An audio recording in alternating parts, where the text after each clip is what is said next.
사랑하는 성도 여러분, 그리고 진리를 찾는 모든 분들께 오늘 이 시간 하나님의 크신 은혜와 평강이 여러분의 마음과 가정에 가득하기를 기도합니다.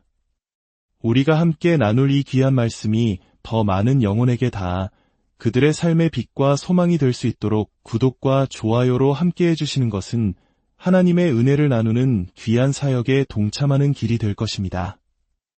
여러분의 작은 손길이 누군가에게는 인생을 바꾸는 큰 울림이 될 수 있습니다. 여러분, 십자가를 보면 어떤 생각이 드시나요? 오늘날 십자가는 전 세계 어디에서나 기독교를 상징하는 가장 대표적인 표상이 되었습니다. 교회의 가장 높은 곳에서 빛나고 많은 이들의 목에 걸려 믿음의 고백이 되며 때로는 예술과 문화의 영감이 되기도 합니다. 하지만 우리가 너무나도 익숙하게 여기는 이 십자가가 본래 인류 역사상 가장 끔찍하고 잔인한 사형 도구였다는 사실을 우리는 종종 잊고는 합니다. 십자가형의 역사는 예수님 시대보다 훨씬 오래전으로 거슬러 올라갑니다. 고대 인도와 중국에서도 그 흔적을 찾아볼 수 있으며 로마 제국은 이를 가장 극악무도한 범죄자나 반역자들을 처형하는 데 사용하여 보는 이들에게 극도의 공포심을 심어주었습니다. 죄수들은 밧줄로 무기거나 손과 발에 대못이 박힌 채 십자가에 매달렸습니다. 뜨거운 태양 아래에서 자신의 체중에 의해 숨이 조여오고 온몸에 피가 빠져나가는 고통 속에서 짧게는 이틀, 길게는 일주일 넘게 서서히 죽어갔습니다. 상상할 수 있는 가장 비참하고 고통스러운 죽음의 방식이었습니다. 이토록 끔찍했던 고통과 저주의 상징이었던 십자가가 어떻게 오늘날 구원과 사랑, 희생의 상징으로 변화될 수 있었을까요? 그 전환점은 4세기 로마의 콘스탄티누스 황제가 기독교로 개종하면서 시작되었습니다. 그는 십자가형을 폐지했고 이후 기독교 국가들은 십자가를 기독교 신앙의 핵심 상징으로 사용하기 시작했습니다. 점차 십자가는 적십자사와 같은 구호단체를 통해 선한 의지와 도움의 국제적인 상징으로까지 그 의미가 확장되었습니다. 그러나 십자가의 진정한 의미는 이러한 역사적 변화를 넘어섭니다. 그것은 바로 우리 각자를 향한 하나님의 구원 계획의 중심에 있기 때문입니다. 히브리서 6장은 한 번 빛을 받고 하늘의 은사를 맛보고 성령에 참여한 바 되고 하나님의 선한 말씀과 내세의 능력을 맛보고도 타락한 자들은 다시 새롭게 하여 회개하게 할 수 없다고 경고합니다. 이는 그들이 하나님의 아들을 다시 십자가에 못 박아 드러내놓고 욕되게 함이라 말합니다. 이 말씀은 우리가 복음을 듣고도 예면하거나 거부할 때 우리 자신이 예수 그리스도를 십자가에 못 박는 행위에 동참하는 것과 같다는 무서운 진리를 깨우쳐줍니다. 우리는 종종 역사 속에서 유대인들이 예수를 십자가에 못 박았다고 말하는 오류를 범해왔습니다. 그러나 성경은 분명히 말합니다. 예수님을 십자가에 못 박은 것은 특정 민족이나 집단이 아닙니다. 바로 우리 모두, 저와 여러분의 죄입니다. 세상이 창조되기 전부터 계획된 하나님의 구원 계획 안에서 예수님은 우리의 죄를 대신하여 그 십자가를 지셨습니다. 성경은 모든 사람이 죄를 범하였음에 하나님의 영광에 이르지 못하더라고 선포합니다. 그러므로 십자가는 우리 모두의 책임이며 동시에 우리 모두를 위한 유일한 희망입니다. 오늘 저는 여러분과 함께 십자가가 가진 4가지 차원의 깊은 의미를 묵상하고자 합니다. 첫째는 십자가의 너비입니다. 그리스도의 사랑은 십자가 위에서 그 너비를 드러냅니다. 그 사랑은 특정 인종이나 국가, 문화에 국한되지 않습니다.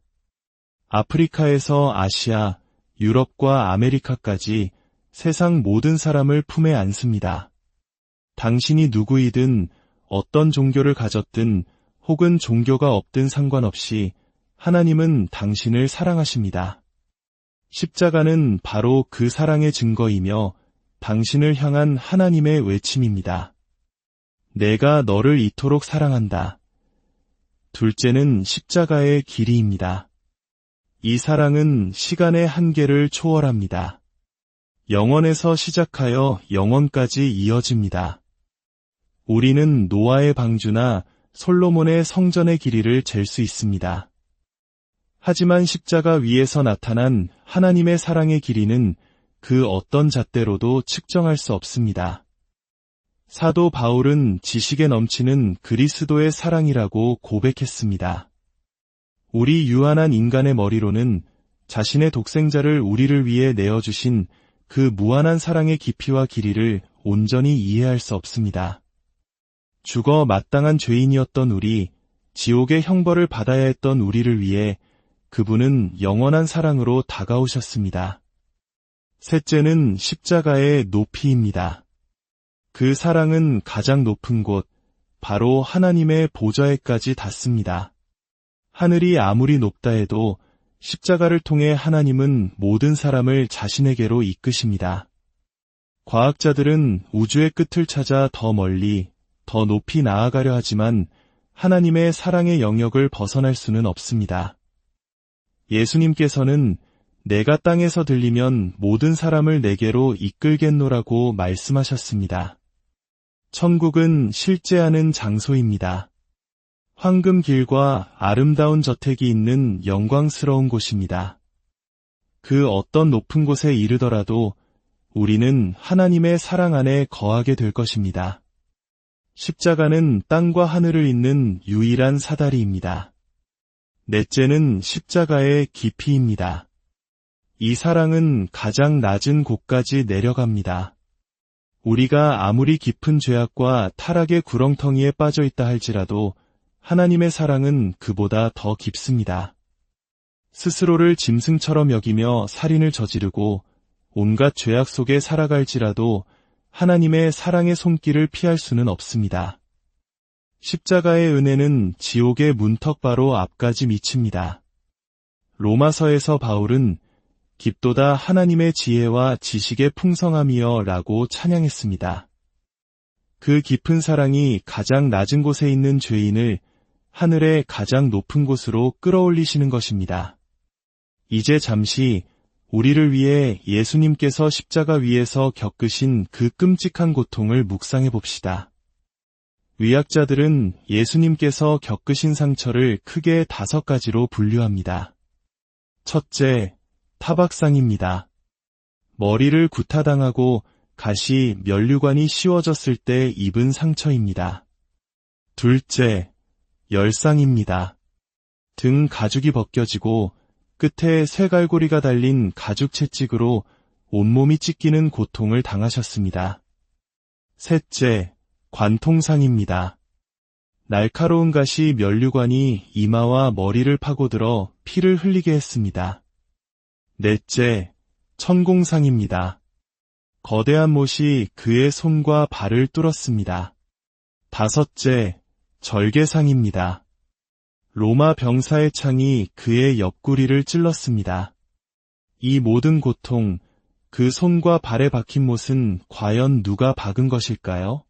바로 우리, 저와 여러분의 죄가 그 못을 박았습니다. 우리의 죄가 그분을 십자가 위에 매달았습니다. 십자가 위에서 예수님께서는 인류를 향한 마지막 말씀들을 남기셨습니다. 그 첫 번째 말씀은 나의 하나님, 나의 하나님, 어찌하여 나를 버리셨나이까 라는 절규였습니다.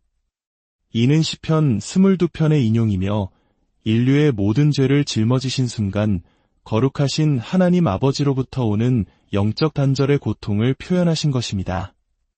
죄 없으신 그분이 우리를 대신하여 죄의 덩어리가 되셨을 때 하나님은 그 죄를 외면하셔야만 했습니다. 그 신비는 우리가 온전히 이해할 수 없지만 그것이 바로 우리를 향한 하나님의 위대한 사랑의 대가였습니다. 두 번째 말씀은 내가 목마르다 였습니다. 이는 시편 69편의 예언 성취이며 육체적 고통의 표현이었습니다. 사람들이 신 포도주를 주었을 때 그분은 맛만 보시고 마시지 않으셨습니다. 그것이 고통을 덜어주는 진통제 역할을 할 수 있었기 때문입니다. 그분은 우리 죄의 대가를 조금도 피하지 않고 온전히 맑은 정신으로 감당하기를 원하셨습니다. 세 번째 말씀은 아버지, 저들의 죄를 사하여 주옵소서. 자기들이 하는 것을 알지 못함이니이다. 라는 용서의 기도였습니다. 자신을 못 받고 조롱하는 이들을 향해 7만 2천의 천사 군단을 동원해 심판할 수도 있었지만 그분은 사랑을 선택하셨습니다. 하나님의 법을 어긴 우리는 죽어야 마땅했지만 자격 있는 유일한 대속 제물이신 예수 그리스도께서 우리를 대신하여 죽으심으로 용서의 길을 여셨습니다. 우리의 모든 죄책감과 수치는 바로 이 십자가 앞에서 사라집니다. 네 번째 말씀은 고통 속에서도 어머니 마리아를 향한 아들로서의 사랑과 책임감을 보여주신 것입니다. 제자 요한에게 보라 내 어머니라 말씀하시며 자신의 어머니를 부탁하셨습니다. 이는 우리의 깨어지고 병든 관계를 치유하시는 그리스도의 사랑을 보여줍니다. 다섯 번째 말씀은 다 이루었다는 승리의 외침이었습니다. 이는 내 인생이 끝났다는 절망의 소리가 아니라 하나님께서 내게 맡기신 구원 사역을 완수했다는 선포였습니다. 예수님은 죽기 위해 이 땅에 오신 유일한 분입니다. 그분의 사명은 십자가였고 그 십자가 위에서 인류 구원의 길을 완성하셨습니다. 우리의 영원한 운명은 이 십자가 앞에서 결정됩니다. 여섯 번째 말씀은 아버지, 내 영혼을 아버지 손에 부탁하나이다 였습니다. 그분은 생명을 빼앗기신 것이 아니라 스스로 자신의 영혼을 아버지께 위탁하셨습니다. 큰 소리로 외치신 이 말씀은 죽음을 이기신 권세와 하나님을 향한 온전한 신뢰를 보여줍니다. 그리고 이 말씀을 통해 우리에게 영원한 생명의 선물을 주셨습니다. 마지막으로 십자가에 달린 한강도를 향한 구원의 약속입니다. 수많은 군중과 다른 평강도는 내가 하나님의 아들이라면 내려와서 너 자신을 구원하라고 조롱했습니다. 처음에는 두 강도 모두 예수님을 비난했습니다. 그러나 6시간의 고통 속에서 한강도는 예수님이 자신들과는 다른 분임을 깨닫기 시작했습니다. 그는 다른 강도를 꾸짖으며 말했습니다. 우리는 우리가 행한 일에 상당한 보응을 받는 것이니 이에 당연하거니와 이 사람이 행한 것은 옳지 않은 것이 없느니라. 그리고 예수님을 향해 믿음으로 고백했습니다. 예수여, 당신의 나라에 임하실 때에 나를 기억하소서. 그 믿음의 고백에 예수님께서는 무엇이라 답하셨습니까?